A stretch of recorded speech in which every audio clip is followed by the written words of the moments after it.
MPC, maraming salamat. Kaya ako talaga nagpunta, bihira ito mangyari. I'm always nominated, pero bihira ko yan.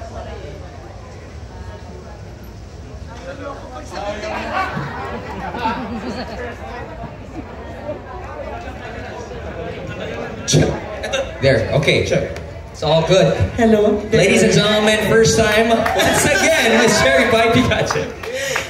Ayun nga, sa wakas, sinulit talaga. And thank you to the Philippine Movie Press Club. Maraming salamat talaga. Katulad nga ng sinabi ko kanina, kaya ako talaga nagpunta. Kasi bihira ito bihira akong manalo. Laging nominated, so thank you talaga. And you know, this is a good affirmation for all the hard work and love I put into my craft.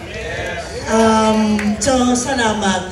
But you know, in any creation, I cannot only do it alone as an actor. I always collaborate, and it's always a teamwork. So with this recognition, I would like to share it with ABS-CBN. Of course, Tita Cory, Sir Carlo, Sir Mark, everyone. To my Dreamscape family, with loving thoughts to Sir Deo and Rinal. I'm sure you're smiling up there. Our founder of Dreamscape, and to my B61 management, headed by Mr. B-Boy Arboleda, Eileen, team, everybody in the group, Mr. Edgar Estrella, thank you for all your love and support, always.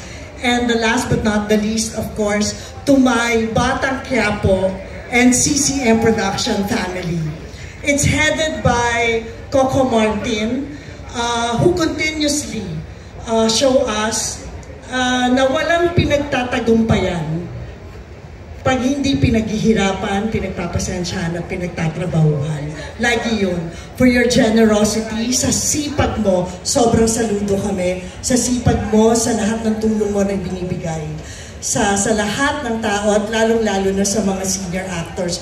Salamat, Mr. Coco Martin. And then, our other heads, Ayla Garcia, Lea Calmerin, all the Jeremy, Louis J, and our directors, Malu Sevilla, Daniel Villaflor, Richard Somes, to all the staff and crew who works very hard.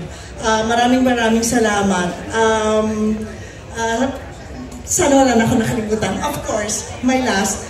Lagi ito, pag nananalo ko, sa buhay at pag-ibig ko, alam mo malaking bahagi nito para sa iyo, anak. Kay Neo.